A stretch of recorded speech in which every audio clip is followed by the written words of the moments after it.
Question number 159. Factorize x cube minus 25x. Solution.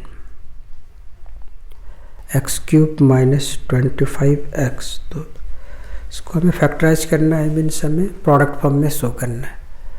तो इसमें both term में common है x, तो इससे कॉमन लेने से फर्स्ट वाले टर्म में बचेगा एक्स स्क्वायर और सेकंड वाले में ओनली 25।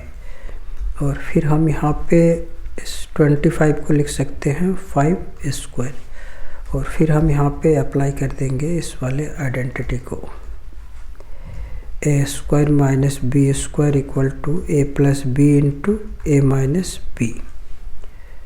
तो फिर ये होगा x plus 5 into x minus 5 answer.